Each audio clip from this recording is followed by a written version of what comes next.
इसके साथ साथ हम आज जो है वाक्य के भेद वाला टॉपिक अपना कंप्लीट करेंगे। तो वाक्य का एक सेक्शन है वाक्य के भेद, और वाक्य के मूल रूप से दो भेद होते हैं। एक भेद होता है प्यारे दोस्तों हमारा यहाँ पर रचना के आधार पर, रचना संरचना के आधार पर वाक्य के भेद। और ये जो भेद होते हैं हमारे रचना संरचना के आधार पर वो होते हैं तीन। इनमें से एक भेद होता है हमारा सरल वाक्य। क्या होता है? एक भेद सरल वाक्य होता है। दूसरा होता है हमारा मिश्र वाक्य। दूसरा क्या होता है? मिश्र वाक्य। और तीसरा जो होता है वो होता है संयुक्त वाक्य। तीसरा क्या है? संयुक्त वाक्य। इसके बाद में सरल वाक्य, मिश्र वाक्य और संयुक्त वाक्य। सरल वाक्य का ही दूसरा नाम होता है और संयुक्त वाक्य का भी एक दूसरा नाम होता है। इस सरल वाक्य को ही हम साधारण वाक्य भी कहते हैं। इसको क्या कहते हैं? साधारण वाक्य। मिश्र वाक्य का दूसरा नाम मिश्रित वाक्य भी होता है, मिश्रित वाक्य। और संयुक्त वाक्य का दूसरा नाम जटिल वाक्य भी होता है। इसी को क्या कहते हैं हम? जटिल वाक्य भी कहते हैं। तो रचना संरचना के आधार पर वाक्य के भेद सरल, मिश्र और संयुक्त, साधारण वाक्य, मिश्रित वाक्य और जटिल वाक्य। दूसरा जो भेद होता है वो होता है अर्थ के आधार पर। वाक्य का दूसरा भेद क्या है? अर्थ के आधार पर वाक्य के भेद, और वो होते हैं 8। ये कितने होते हैं? रचना के आधार पर 3 और अर्थ के आधार पर कितने होते हैं? 8। और यही वाक्य के दो मुख्य भेद होते हैं, रचना के आधार पर और अर्थ के आधार पर। तो अर्थ के आधार पर वाक्य के जो 8 भेद होते हैं वो पढ़ेंगे बाद में। पहले हम करते हैं प्यारे दोस्तों यहाँ सरल वाक्य कंप्लीट। तो पहला जो भेद है वो क्या है? सरल वाक्य है। सरल वाक्य कहाँ होगा? जहाँ एक उद्देश्य एक विधि हो। जहाँ सरल वाक्य होगा एक उद्देश्य, जहाँ एक उद्देश्य एक विधि, वो क्या कहलाते हैं? सरल वाक्य। एक उद्देश्य एक विधि। दूसरा क्या कहलाता है? दो उद्देश्य एक या दो विधि। दो उद्देश्य एक या दो विधि जो होते हैं वो भी कहलाते हैं सरल वाक्य। जहाँ अनेक उद्देश्य अनेक विधि हो, जहाँ अनेक उद्देश्य और अनेक विधि हो, अनेक उद्देश्य अनेक विधि हो, वो भी क्या कहलाते हैं? सरल वाक्य कहलाते हैं। एक उद्देश्य एक विधि, दो उद्देश्य एक या दो विधि, अनेक उद्देश्य अनेक विधि को क्या कहलाएगा? सरल वाक्य कहलाएगा। जैसे वह स्कूल जाता है, तो वह स्कूल जाता है, इसमें क्या है प्यारे दोस्तों? यहाँ पर ये आपका एक उद्देश्य है। तो उद्देश्य किसको कह रहे हैं हम? कर्ता को कह रहे हैं। उद्देश्य किसको कहते हैं? कर्ता को। और ये जाता है जो है ये एक विधि है। ये क्या है? एक विधि। विधि किसको कह रहे हैं हम? विधि कहते हैं यहाँ क्रिया। और ये जो स्कूल है, ठीक है, ये क्या कहलाता है आपका? ये विधि का विस्तार कहलाता है। इसको क्या कहते हैं? विधि का विस्तार। जो शब्द क्रिया के लिए आते हैं वो विधि का विस्तार कहलाते हैं, जो शब्द कर्ता के लिए आते हैं वो उद्देश्य का विस्तार कहलाते हैं। वाक्य के दो अंग होते हैं, एक उद्देश्य और दूसरा क्या होता है? विधि। तो सेंटेंस के अंतर्गत हम कर्ता और क्रिया शब्द प्रयोग न करके कर्ता के स्थान पर उद्देश्य शब्द का प्रयोग करते हैं और क्रिया के स्थान पर विधेय शब्द का प्रयोग करते हैं। ये आपको ध्यान रखना है। तो वह स्कूल जाता है, तो इसमें एक कर्ता है एक क्रिया, इसीलिए क्या कहलाया? सरल वाक्य। अर्थात इसमें एक उद्देश्य है एक विधेय, तो क्या कहलाया? सरल वाक्य। अब यहाँ दो उद्देश्य एक या दो विधेय हो, जैसे अगर मैं यहाँ दूसरा सेंटेंस यहाँ प्रयोग कर लूँ, माता पिता पार्क में बैठे हैं। तो माता पिता पार्क में बैठे हैं, तो इसमें यहाँ दो उद्देश्य हैं। दो उद्देश्य का मतलब दो कर्ता है, और यहाँ जो बैठे हैं ये इसमें एक विधेय है। तो जहाँ दो कर्ता एक क्रिया हो या दो उद्देश्य एक विधेय हो, वो क्या कहलाया? ये भी सरल वाक्य कहलाया। तो ये क्या है? सरल वाक्य है। जहाँ अनेक उद्देश्य अनेक विधेय हो, तो अनेक उद्देश्य अनेक विधि किसे कहेंगे हम? तो एक तो आपकी कंडीशन ये हो गई, दूसरी ये हो गई, और तीसरी आपकी ये हो। जैसे यहाँ पे राम मोहन सोहन तथा सीता गीता बबीता सुनीता। तो राम मोहन सोहन तथा सीता गीता बबीता सुनीता परस्पर पढ़ते लिखते, खेलते कूदते, खाते पीते हैं। ठीक है, तो ये आपको ध्यान रखना है। तो राम मोहन सोहन तथा सीता गीता बबीता सुनीता परस्पर पढ़ते लिखते, खेलते कूदते, खाते पीते हैं। तो प्यारे दोस्तों आपको ध्यान रखना, ये संयुक्त क्रिया है, ये भी दूसरी संयुक्त क्रिया है, ये तीसरी संयुक्त क्रिया है। तो इसमें तीन क्या है? तीन विधेय। इसमें क्या है जी? तीन विधेय, 1 2 3 4 5 6 और एक 7। और 7 इसके अंतर्गत क्या है? 7 उद्देश्य। तो जहाँ 7 कर्ता और 3 क्रिया हो तो उसको क्या कहेंगे हम? अनेक उद्देश्य अनेक विधेय। तो ये भी सरल वाक्य है। तो ये भी क्या कहलाया आपका? सरल वाक्य। इसमें 7 कर्ता है 3 क्रिया है, 7 उद्देश्य 3 विधेय, 1 2 3 4 5 6 और एक 7। ये पढ़ना लिखना खेलना कूदना खाना पीना, जहाँ दो क्रिया एक साथ शुरू हो एक साथ समाप्त हो उसको संयुक्त क्रिया कहते हैं। तो ये 6 क्रिया नहीं है बल्कि 3 क्रिया है, क्योंकि जब भी दो क्रियाओं के बीच में हाइपन आ जाए, योजक चिन्ह आ जाए, तो वो क्रिया संयुक्त क्रिया कहलाती है, जो कि एक ही काउंट होगी वो 2 लेकिन काउंट करेंगे 1। तो इनमें यहाँ ये भी कंडीशन अप्लाई हो गई, ये भी हो गई, ये भी। तो ये क्या थे? आपके सरल वाक्य थे। दूसरा आपका क्या है जी? मिश्र वाक्य है। दूसरा क्या है आपका मिश्र वाक्य। तो मिश्र वाक्य कहाँ होगा दोस्तों, जहाँ जिस वाक्य में दो क्रिया जिस वाक्य में दो क्रिया जिस वाक्य में दो क्रिया परस्पर जिस वाक्य में दो क्रिया परस्पर निर्भर या आश्रित हो, जहाँ एक क्रिया के होने से जहाँ जहाँ एक क्रिया के जहाँ एक क्रिया के होने से जहाँ एक क्रिया के होने से दूसरी क्रिया का जहाँ एक क्रिया के होने से दूसरी क्रिया का होना पाया जाता है। ठीक है, जहाँ एक क्रिया के होने से दूसरी क्रिया का होना पाया जाता है वो क्या कहलाता है, मिश्र वाक्य। दूसरी क्रिया का होना पाया जाता है। दूसरा, जहाँ जहाँ एक उपवाक्य जहाँ एक उपवाक्य दूसरे किसी जहाँ एक उपवाक्य दूसरे किसी आश्रित वाक्य से जुड़ा वो क्या कहलाता है, मिश्र वाक्य। और जहाँ जहाँ दो या जहाँ दो या जहाँ दो या दो से जहाँ दो या दो से अधिक वाक्य जहाँ दो या दो से अधिक वाक्य वाक्य निम्न जहाँ दो या दो से अधिक वाक्य निम्न निम्न समुच्चय बोधक जहाँ दो या दो से अधिक वाक्य निम्न समुच्चय बोधक जहाँ दो या दो से अधिक वाक्य निम्न समुच्चय बोधक अव्यय से जहाँ दो या दो से अधिक वाक्य निम्न समुच्चय बोधक अव्यय से जुड़े हो वो क्या कहलाते हैं हमारे, जहाँ दो या दो से अधिक वाक्य निम्न समुच्चय बोधक अव्यय से जुड़े हो वो कहलाते हैं मिश्र वाक्य।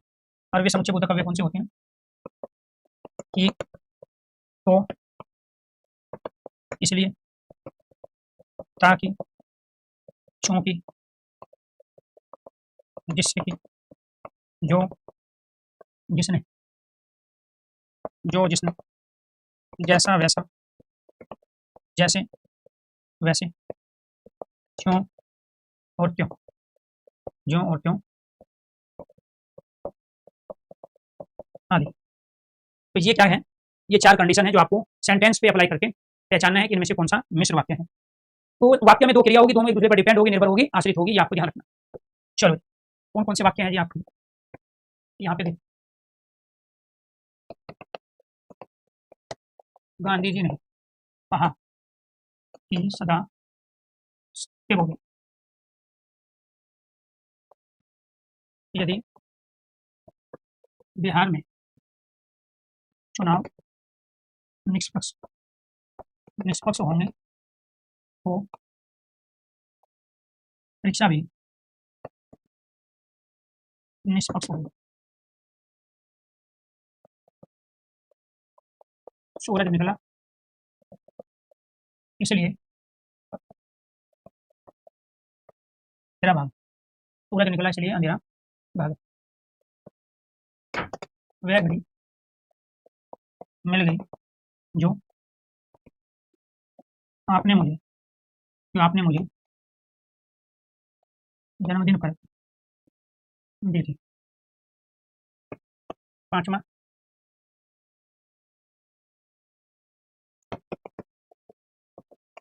ऐसा कौन भारतीय है जिसने चौधरी चरण सिंह का नाम न सुना हो।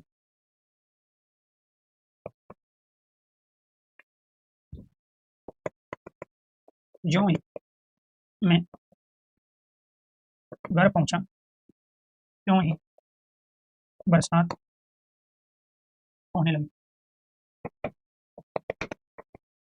जैसा आपने बताया था, ठीक, जैसा आपने बताया था वैसा ही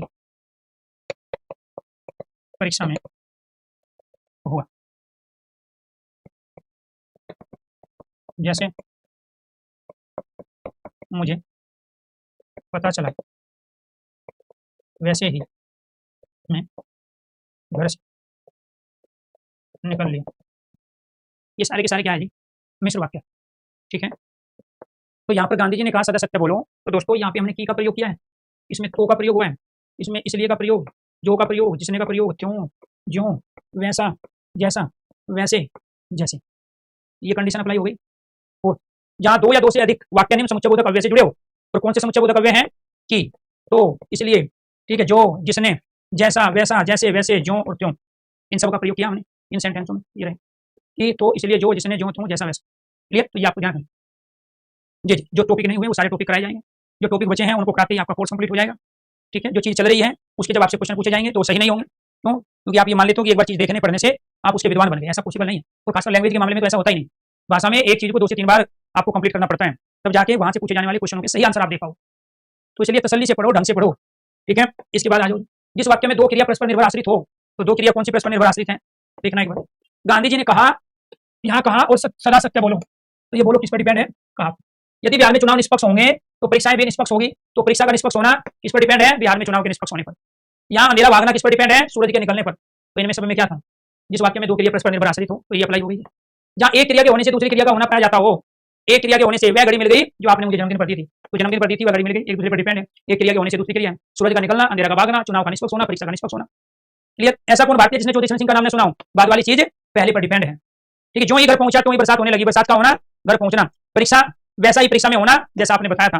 जैसे मुझे पता चला वैसे ही मैं घर से निकल लिया, तो घर से निकलना और पता चलना ये दोनों एक दूसरे पर डिपेंड है। इसलिए जिस सेंटेंस में 2 क्रिया हो, इन सभी सेंटेंस में 2 क्रिया थी, दोनों परस्पर डिपेंड थी, निर्भर थी। एक क्रिया के होने से दूसरी क्रिया का होना पाया जा रहा था, एक उपवाक्य दूसरे किसी आश्रित उपवाक्य से जुड़ा था, तो ये सारी की सारी कंडीशन इसमें अप्लाई हुई। ये उपवाक्य क्या है? ये रहा। गांधी जी ने कहा, ये किससे जुड़ा है? सदा सत्य बोलो। सूरज निकला किससे जुड़ा है? अंधेरा भागने से जुड़ा है। ऐसा कौन भारतीय? ये क्या है? उपवाक्य। किससे जुड़ा है? चौधरी चरण सिंह का नाम न सुनाओ। तो जब एक उपवाक्य है तो ऐसा कौन भारतीय? ये उपवाक्य है। सूरज निकला ये उपवाक्य है, गांधी जी ने कहा ये उपवाक्य है, किस पर डिपेंड है? सदा सत्य बोलो। तो इसीलिए पहले दोस्तों ये चारों की चारों कंडीशन यहाँ पे अप्लाई हुई, और ये सारे मिश्र वाक्य के उदाहरण हैं। किसके उदाहरण है?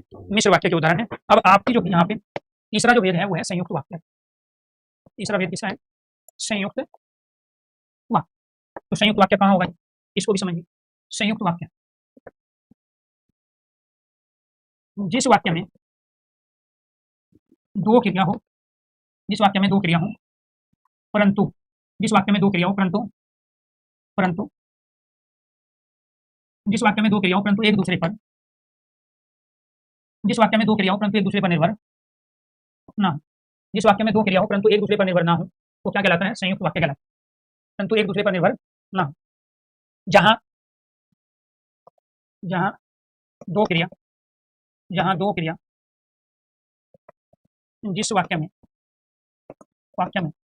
2 क्रिया, जिस वाक्य में 2 क्रिया एक दूसरे के पूरक, जिस वाक्य में 2 क्रिया एक दूसरे के पूरक ना होकर स्वतंत्र हो, स्वतंत्र, जिस वाक्य में,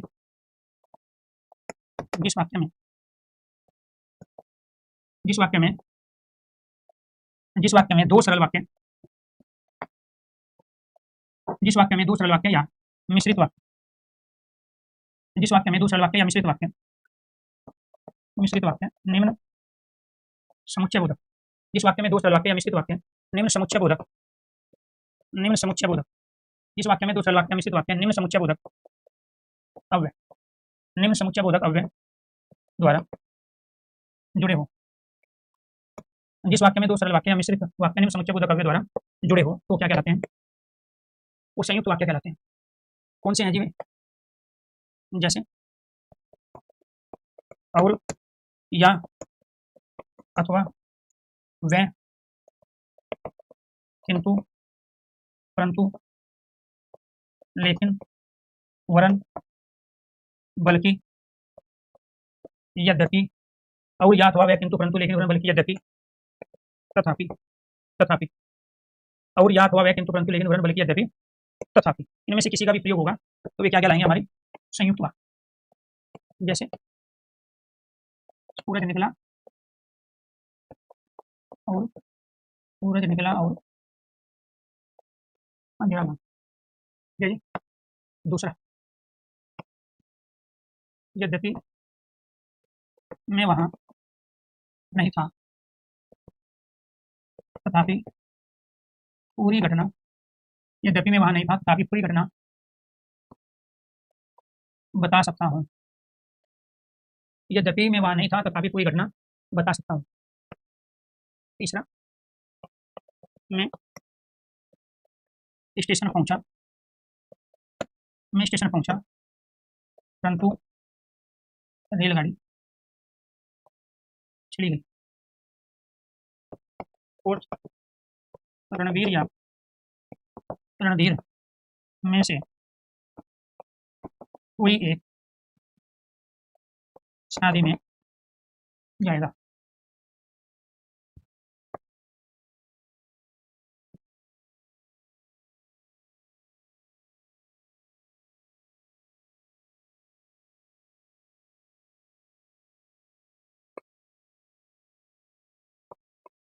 घंटी बजी वह घंटी बजी वह सभी छात्र छात्राएं कमरे से बाहर, घंटी बजी वह सभी छात्र छात्राएं कमरे से बाहर आ गए। अब इसमें हमने किसका प्रयोग किया? और का, तथापि का, परंतु का, या का और वह। और, तथापि, परंतु, या और वह, इनका प्रयोग किया गया। इसी वजह से ये क्या कहलाए? संयुक्त वाक्य। जब भी आप और का प्रयोग करोगे, जब भी आप या का प्रयोग करोगे, वह का प्रयोग करोगे, किंतु, परंतु, लेकिन, वरन का प्रयोग करोगे, बल्कि, यद्यपि, तथापि का प्रयोग करोगे, ठीक है, भारत पाकिस्तान को आतंकवाद अथवा शांति में से किसी एक को चुनना होगा, तो वो क्या कहलाए? अपने आप में अथवा का प्रयोग किया। ठीक है, ऐसे ही यहाँ पर जो सेंटेंस है हमारा, मैं स्टेशन पहुंचा परंतु रेलगाड़ी चली गई, इस परंतु के स्थान पे हम किंतु का भी प्रयोग कर सकते हैं। मैं स्टेशन पहुंचा किंतु रेलगाड़ी चली गई, लेकिन रेलगाड़ी चली गई, वरन रेलगाड़ी चली गई। हम परंतु का प्रयोग जो करते हैं वो परंतु, लेकिन, वरन, बल्कि एक ही सेंस में करते हैं। तो किंतु, परंतु, लेकिन, वरन, बल्कि, ये क्या है? समानार्थी शब्द हैं। इन पांचों में से आप किसी का भी प्रयोग सेंटेंस में कर सकते हैं। तो जिस वाक्य में दो क्रियाओं परंतु एक दूसरे पर निर्भर ना हो, जिस वाक्य में दो क्रिया एक दूसरे की पूरक ना होकर स्वतंत्र हो, एक दूसरे की पूरक ना होकर, क्रिया एक दूसरे की पूरक ना होकर स्वतंत्र हो, जिस वाक्य में दो सरल वाक्य या मिश्रित वाक्य निम्न समुच्चय बोधक अव्यय से जुड़े हुए। सूरज निकला, अंधेरा भागा, तो दोस्तों आपको ये ध्यान रखना है, यहाँ निकलना और भागना एक दूसरे पर डिपेंड नहीं है, बल्कि स्वतंत्र है। यद्यपि मैं वहां नहीं था, ये कह रहा है कि मैं वहां नहीं था, तथापि पूरी घटना बता सकता हूँ। तो पूरी घटना बताना और उसका वहां ना होना दोनों एक दूसरे से स्वतंत्र है, डिपेंड नहीं है। मैं स्टेशन पहुंचना और रेलगाड़ी का चले जाना एक दूसरे से स्वतंत्र है। रणवीर या रणधीर में से कोई एक शादी में जाएगा, तो यहाँ पे प्यारे दोस्तों, यहाँ पे रणवीर या रणधीर, इन दोनों में से या का प्रयोग करने पर हमने क्या किया? अलग अलग इस बात वाली चीज को पहले से स्वतंत्र कर लिया। घंटी बजी, वह सभी छात्र कमरे से बाहर चले गए। घंटी बजी अपने आप में वाक्य, सभी छात्र कमरे से बाहर चले गए, ये सरल वाक्य है। तो इस सरल वाक्य को इस वाक्य के साथ जो हमने जुड़ा वह के द्वारा, तो दोस्तों ये हो गया हमारी, ठीक है, रचना के आधार पे वाक्य के तीन भेद।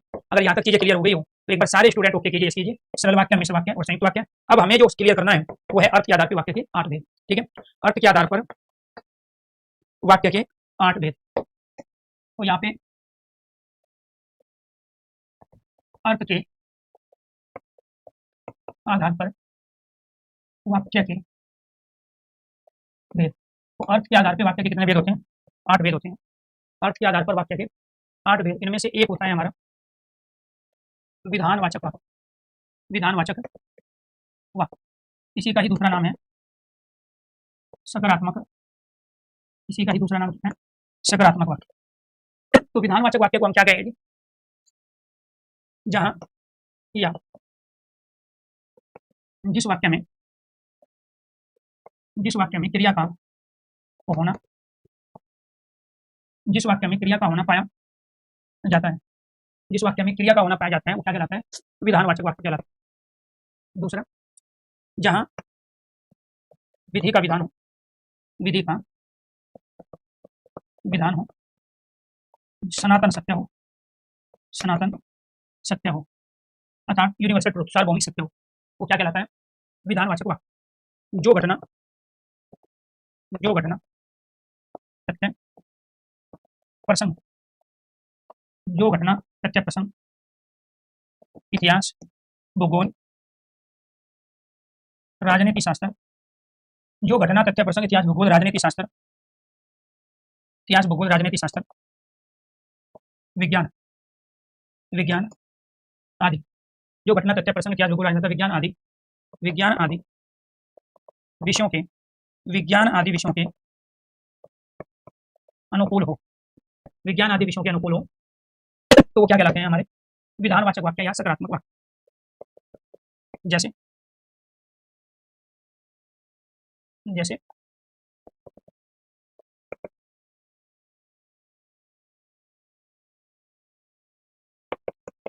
सूरज पूर्व दिशा में निकलता है,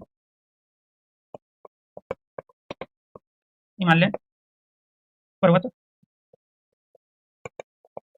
उत्तर दिशा में स्थित है। सूरज पूर्व दिशा में निकलता है, हिमालय पर्वत उत्तर दिशा में स्थित है। पृथ्वी अपनी धुरी पर घूमती है। महाभारत का युद्ध 18 दिनों तक लड़ा गया। 5वां भारतीय संसद के 3 अंग हैं। पानी, हाइड्रोजन व ऑक्सीजन का मिश्रण। तो ये आपको ध्यान रखना है। सूरज पूर्व दिशा में निकलता है, यूनिवर्सल ट्रूथ है। भारत में जब भी सूरज निकलेगा तो पूर्व दिशा में निकलेगा, सनातन सत्य है। क्रिया का होना पाया गया, क्योंकि इसमें निकलने की बात हो रही है, तो क्रिया का होना पाया गया, यूनिवर्सल ट्रूथ है, विधि का विधान है कि सूरज पूर्व दिशा में निकलता है। हिमालय पर्वत उत्तर दिशा में स्थित है, क्रिया का होना पाया गया, सनातन सत्य है, विधि का विधान है कि हिमालय पर्वत उत्तर दिशा में है, ना कि पूर्व में। पृथ्वी अपनी दूरी पर घूमती है, विधि का विधान है, सनातन सत्य है, ज्योग्राफी के अनुकूल कथन है। महाभारत का युद्ध 18 दिनों तक लड़ा गया, इतिहास के अनुकूल कथन है कि महाभारत का युद्ध जो है 18 दिनों तक चला था। भारतीय संसद के 3 अंग है, राजनीति शास्त्र के अनुकूल कथन है। पानी, हाइड्रोजन, ऑक्सीजन का मिश्रण है, तो ये हाइड्रोजन ऑक्सीजन जो पानी H2O होता है, ये साइंस के अनुकूल कथन है। तो इसलिए आपको ध्यान रखना है, यहाँ ये तमाम कंडीशन इस पर अप्लाई हुई। तो जो कथन इतिहास, हिस्ट्री, ज्योग्राफी, पॉलिटिकल साइंस के अनुकूल हो, ये सारे के सारे सकारात्मक वाक्य कहलाते हैं। जहाँ क्रिया का होना पाया जाता है सकारात्मक वाक्य, या यूनिवर्सल ट्रूथ हो, सनातन सत्य हो, सार्वभौमिक सत्य हो, विधि का विधान पाया जाए, प्रकृति का नियम पाया जाए, वो सारे वाक्य विधानवाचक वाक्य कहलाते हैं। इसके बाद दूसरा जो वाक्य है हमारा, वो है नकारात्मक वाक्य। दूसरा वाक्य क्या है? निषेधात्मक वाक्य या नकारात्मक वाक्य। निषेधात्मक वाक्य या नकारात्मक वाक्य कहाँ होगा? निषेधात्मक वाक्य, नकारात्मक वाक्य। वाक्य में निषेधात्मक शब्द न, ना, नि, मत, मना करना, निषेध, वर्जित शब्द का प्रयोग किया जाता। दूसरा, वाक्य में क्रिया का न होना पाया जाता है। वाक्य में क्रिया का न होना पाया जाता है। जैसे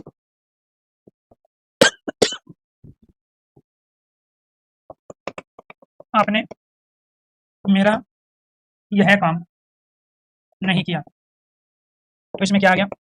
नहीं। दूसरा, न खुद सोया, न मुझे सोने दी,